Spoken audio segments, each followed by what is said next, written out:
Have you ever noticed how much love hurts when it comes from those who are supposed to protect you the most? They say love is patient. They say love is kind. But what if the first form of love you ever experienced came with shouting, guilt, obligation, and silence so loud it pierced your soul? You didn't choose your parents. You didn't choose the shape of love they gave you.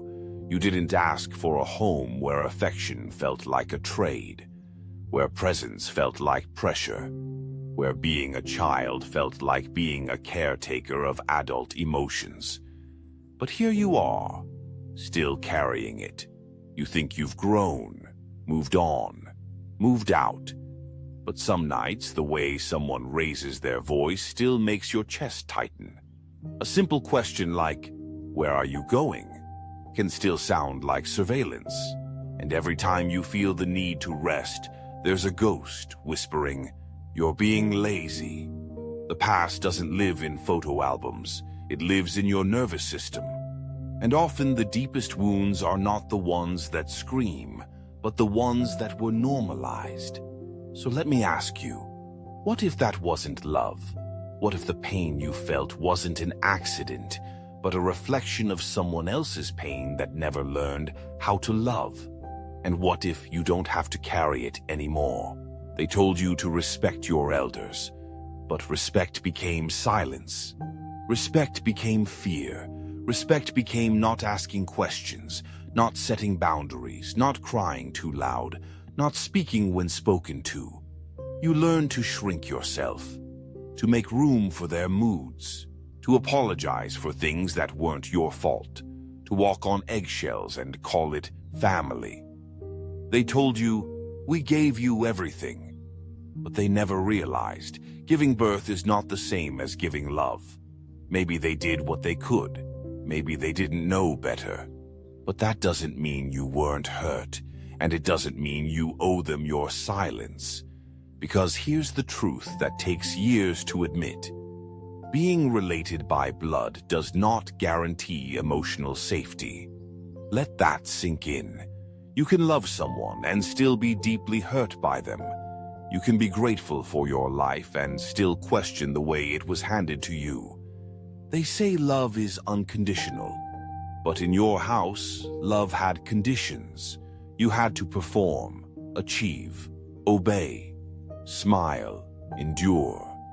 And the moment you said no, love turned into punishment, withdrawal, guilt. That's not love. That's emotional control dressed up as care. And yet you kept coming back. You kept trying to be good enough, hoping that one day they'd see you, not just as their child, but as a human being, separate, whole, real. You kept hoping that if you just worked harder, stayed quieter, did better, they'd finally love you in the way you always needed. But it never came. And it's not because you're unlovable. It's because they never learned how to love without control. Do you ever feel like someone finally sees the part of you you've always hidden? Here, you don't have to hide anymore. You're safe now. And don't forget to subscribe to my channel so we can keep walking this path together. Thank you. You were taught to minimize your needs, to think of their feelings first, to anticipate their reactions before your own desires. So now, in adulthood, you feel selfish when you say no, guilty when you rest, ashamed when you put yourself first. Do you see it? That's not your voice. That's the echo of a childhood where your needs were optional. And the tragedy is this. Many parents believe they are loving when they are merely projecting. They pour their fears, their traumas, their unhealed parts into you, and expect you to be the redemption arc of their lives. But you are not here to complete anyone. Not your mother's broken dreams, not your father's silence, not your family's image. You are here to remember who you were before the world told you who to be. Carl Jung once said, The greatest burden a child must bear is the unlived life of the parents. And it's true, because that burden becomes your internal compass. And if you never question it, you'll spend your whole life living for someone else's blueprint. You'll stay in relationships out of obligation. You'll say yes when you mean no. You'll confuse guilt with loyalty. But guilt is not a compass, and loyalty has nothing to do with losing yourself. So let me tell you something that might feel like betrayal, but is actually freedom. You don't owe your parents happiness. You don't owe them your silence. You don't owe them your soul in exchange for survival. Love that hurts is not love. It's legacy. It's repetition. It's memory. And unless you stop it, you will pass it on. You don't break family cycles by hating your parents. You break them by loving yourself enough to say, "This ends with me." And that takes more strength than pretending everything was fine. So here you are, still loyal, still aching, still trying to make sense of how love turned into a labyrinth. But you're also waking up. You're realizing that just because someone raised you doesn't mean they get to shape you forever. And maybe love shouldn't hurt. Maybe love should feel like safety, like breath, like truth. Maybe you were never broken, just bent into someone else's mold. And now, it's time to unfold. The question isn't, do you still love them? The question is, do you finally love yourself enough to choose peace over pain? What happens when you stop carrying the pain that was never yours to begin with? We'll go deeper in the next part. Sometimes what keeps us bound is not chains, but stories. Stories told at the dinner table. Stories whispered behind closed doors. Stories about who we should be, how we should feel, what we owe, and whom we must protect, even at the cost of our own selves. Have you noticed how often you flinch, not because someone raised a hand, but because they raised an expectation? The invisible weight of being the good child, the understanding one, the one who never breaks down, who carries the silence, who apologizes for the storm they never created. What does it mean when the very word family becomes synonymous with duty? And what happens when you start questioning that meaning? There is a quiet kind of violence that no one talks about. It doesn't bruise your skin. It doesn't raise its voice. It smiles. It offers you food. It asks how your grades are. Then it tells you, without telling you, that you are not allowed to be different. You are allowed to succeed, but not to stray. You are allowed to speak, but not too loudly. You are allowed to feel, but only the emotions they can handle. Anything else is seen as rebellion. And so you learn. Love is something you must earn, maintain, and never challenge. You learn to read faces like weather maps. You become a master at predicting moods. You measure every word before you speak it. You survive. But that kind of survival takes something from you. It takes your joy, your spontaneity, your right to be messy, imperfect, real. Instead, you become a mirror, reflecting what they need to see, not what you are. You think this is normal until one day someone loves you without asking you to shrink, and it scares you because love without conditions feels unfamiliar, suspicious, unsafe. That's what happens when your first blueprint for love is loaded with fine print, and the fine print reads, "If you do well, I'll be proud. If you keep quiet, I'll protect you. If you agree, I'll accept you." But the moment you say, "I'm tired, I disagree, I want something else," love retreats. This is emotional currency, and you've been overpaying your whole life. Your body knows this story. It tenses around your parents. It softens in the presence of strangers who let you be. And you wonder why you feel more yourself outside the home than within it. Because home was not safety, it was script. You were cast in a role, the responsible one, the smart one, the quiet one, the peacemaker. And every time you try to rewrite the script, you're still met with, why are you changing? But the real question is, why did you have to act in the first place? They may say they love you, and perhaps they do. But love, if it requires the erasure of your identity, is not love. It's possession. It's fear. Fear that your change will expose their stagnancy. Fear that your voice will remind them of their silence. Fear that your freedom will highlight their own imprisonment. And so they pull you back, not with violence, but with guilt, with shame, with phrases like, "You've changed. You think you're better than us now. You're being ungrateful." But what if gratitude is not silence? What if healing is not betrayal? What if distance is not disrespect? But the only way you can finally breathe. Because closeness, when filled with control, becomes suffocation. And your healing will challenge their comfort. But hear this, you are not here to play small so others can feel big. You are not a reflection of anyone's fear. You are not a container for generational pain. You are not their redemption. You are your own becoming. Carl Jung reminded us that until you make the unconscious conscious, it will direct your life and you will call it fate. So let's make it conscious. That guilt you feel for setting boundaries is not yours. That shame for wanting different is not yours. That fear of being alone, it's inherited, not natural. They pass down more than genes. They pass down grief. But you have the power to end the inheritance. Not with anger, not with revenge, but with clarity, with presence, with choice. You can choose to pause before reacting. You can choose silence over screaming. You can choose to walk away without apologizing, because you are not walking away from love.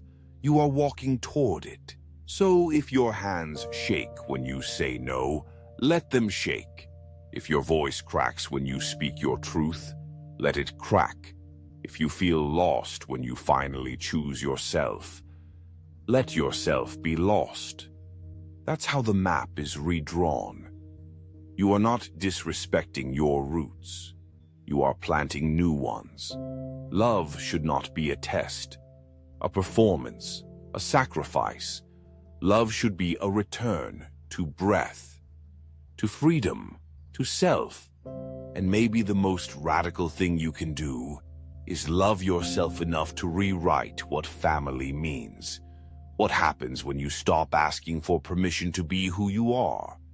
Let's keep unfolding in the next part. There's a particular silence that comes after you begin to set boundaries. Not the peace of solitude, but the tension of distance. The kind of quiet where you start wondering, have I done something wrong? Am I the problem now? You grew up in a home where self-sacrifice was expected, where pleasing others was praised, where being good often meant being invisible. So when you begin to say no, when you stop answering every call, when you start prioritizing your well-being, you don't feel free, you feel guilty. This is the price of awakening. The grief that comes not only from confronting your past, but from realizing you were complicit in your own suppression. Not because you were weak, but because you were conditioned. What if the person you are becoming isn't the rebel, but the real you finally returning? They taught you that closeness was proof of love, that showing up, no matter what, was loyalty, that questioning traditions was disrespect. But you're learning something now. Love without boundaries is not love, it's enmeshment. Loyalty without autonomy is not devotion, it's dependency. And tradition without truth is just repetition. You don't hate them, you just want to breathe. And yet breathing feels like betrayal, because the moment you start reclaiming space for yourself, the narrative changes. You're no longer the quiet one. You're selfish, cold, ungrateful. They don't say it outright, but you feel it. In the tone, in the pauses, in the passive-aggressive "we miss you" texts that feel more like accusations than affection. You begin to see the invisible contracts you were born into. The contract that says, "We gave you life, so now you owe us yours." The contract that says, "Keep us comfortable, even if it means sacrificing your truth." The contract that says, "Don't change, because if you do, we'll have to confront what we never healed." But you never signed those contracts. They were signed for you. And now you're learning how to tear them up. That's what makes healing so disorienting. You're not just changing habits. You're renegotiating your role in a system built on silence. You were the fixer, the one who kept the peace, the one who knew when to smile, the one who listened but was never asked, "What about you?" And now you're breaking the pattern, but it comes at a cost. Because the moment you stop absorbing everyone's pain, they'll accuse you of causing it. The moment you stop apologizing for your needs, they'll say you've changed, and they'll be right. You have. You're no longer willing to trade authenticity for approval. You're no longer available to be a mirror for someone else's denial. You're no longer here to protect other people from their own discomfort. You're learning that real love doesn't demand disappearance. It doesn't punish truth. It doesn't ask you to abandon yourself. And yet, you still feel the ache. Because even when the decision is right, the loss is real. You're grieving the idea of family you hoped for. You're mourning the role you played to survive. You're saying goodbye to the version of yourself that once believed being needed was the same as being loved. Carl Jung said, "In each of us there is another whom we do not know." This is who you're meeting now, the version of you who does not exist to fix, the version of you who doesn't explain their existence, the version of you who doesn't shrink to fit the frame others created. This you is unfamiliar and powerful, but becoming them means letting go. Not out of anger, but out of clarity. Because love that cannot coexist with your boundaries was never love. It was management. It was expectation. It was fear wrapped in sentiment. And now, you're choosing something different. You're choosing silence, not as surrender, but as sovereignty. You're choosing distance, not as punishment, but as preservation. You're choosing truth, even when it shakes the foundation, because your peace is not negotiable anymore. So let the silence come. Let the discomfort rise. Let them misinterpret your growth. You are not responsible for the way others handle your healing. You are only responsible for not abandoning yourself again. There is no medal for suffering, no prize for pretending. No honor in carrying what was never yours. You are allowed to change. You are allowed to protect your peace. You are allowed to love from a distance. And if that makes you the villain in someone else's story, so be it. Because in this chapter of your life, you are no longer asking for permission. You are becoming the author. What if peace was louder than pain? Let's find out in the next part. There comes a point in your healing where you no longer seek to convince anyone. You no longer feel the urge to prove that you're still a good child, still respectful, still worthy. You stop rewriting your messages 20 times. Stop cushioning your truth with disclaimers. Stop waiting for their validation to make your feelings real. Because there is a fatigue that sets in, soul deep, from trying to translate your pain into a language they refuse to understand. And eventually you realize your liberation doesn't require their comprehension, only your permission. You used to explain everything: why you couldn't come to dinner, why you needed space, why you didn't call back right away. Every boundary came with a paragraph. Every no came with an apology.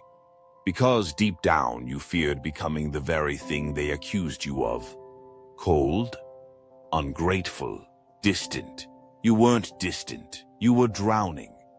You were trying to hold your truth in one hand and their comfort in the other. But you learned the hard way. You cannot protect everyone's feelings without betraying your own. So you stopped explaining. Not because you stopped caring, but because you started healing. Healing doesn't always look like peace. Sometimes it looks like distance. Sometimes it looks like silence. Sometimes it looks like disappointing the very people whose approval used to define you. It's not cruelty, it's clarity. There is a clarity that comes when you stop trying to be understood by people committed to misunderstanding you.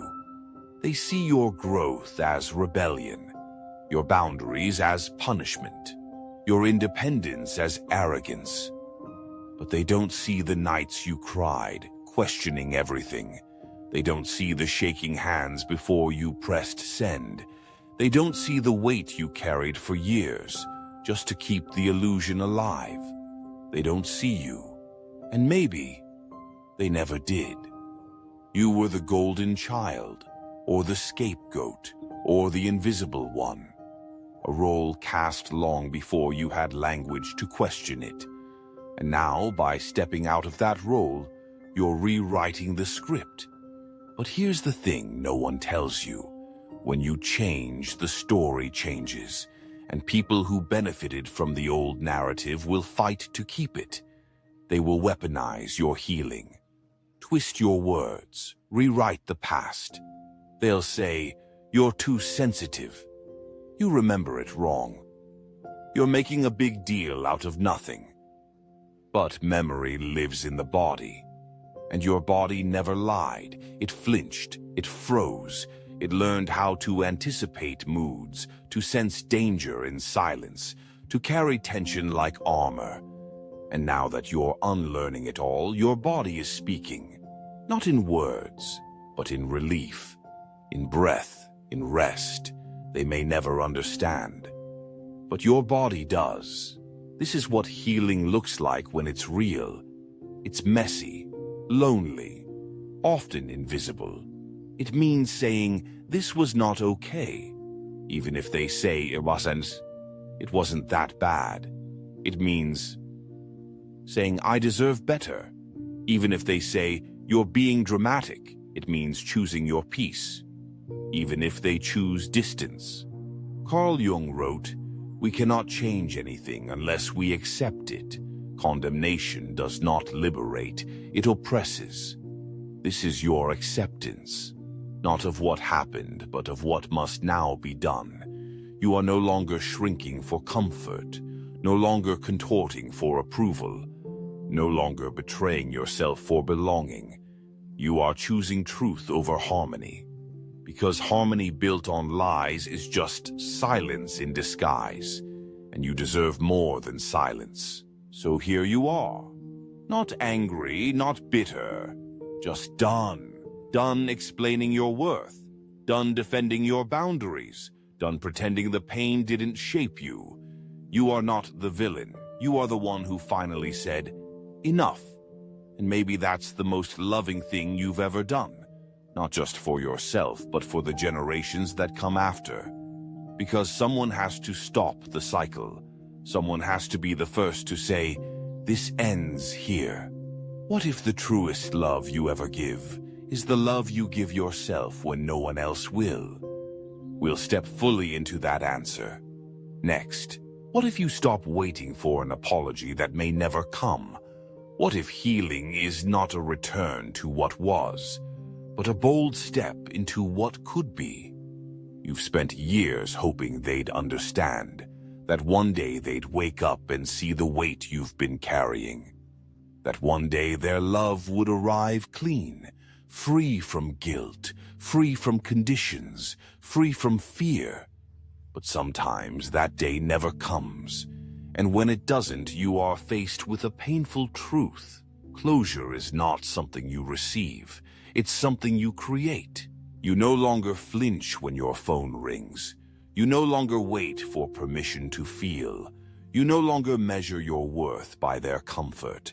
This is not a declaration of war. It's the quiet power of choosing yourself. You may still feel the echo of their voices in your head.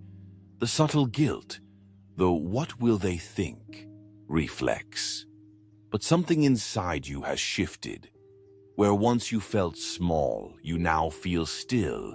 Where once you needed to be understood, you now understand yourself. Where once you feared abandonment, you now fear abandoning your truth. There's grief here. Grief for what could have been. Grief for the version of you that tried so hard. Grief for the dreams of reconciliation that may remain just that, dreams. But there's also liberation, because when you release the need for them to change, you create space for yourself to grow. You are not healing to become palatable to the people who hurt you. You are healing to become free. They may never say, "I'm sorry." They may never see how their words shaped your silence. They may never recognize your distance as self-preservation, not punishment. And still you choose peace, not as surrender, but as sovereignty. You're no longer in survival mode, you're in creation mode. Creating new definitions of love, creating new patterns of connection, creating new spaces where your truth is not only safe, but sacred. This is the revolution, not in burning bridges, but in planting new roots. Roots that aren't fed by fear. Roots that don't demand your compliance. Roots that hold you even when you falter. And slowly you begin to notice something. You smile without guilt. You rest without apology. You say, "I don't want that," without explanation. You meet people who don't ask you to shrink. You find community in those who see your wholeness. You become someone you barely recognize, but deeply love. And maybe, just maybe, this is what family can mean now. Not a house of duty, but a home of truth. Carl Jung said, "Your vision will become clear only when you look into your heart. Who looks outside dreams. Who looks inside awakes." You've been looking inward, facing the storm, choosing the harder path, the one where you lose the illusion but gain your soul. And now something is blooming, not a perfect ending, but an honest beginning. So if you've made it this far, through grief, through guilt, through silence, know this: you are not broken. You are breaking free. You are not cold. You are clear. You are not selfish. You are self-honoring. And most of all, you are not alone. There is an entire lineage of those who chose peace over pain, who said, "No more," who planted new seeds in ground scorched by silence. You are one of them now. Not because you've stopped loving, but because you finally started loving without losing yourself. And that is not betrayal. It is the beginning of everything. Welcome back to you.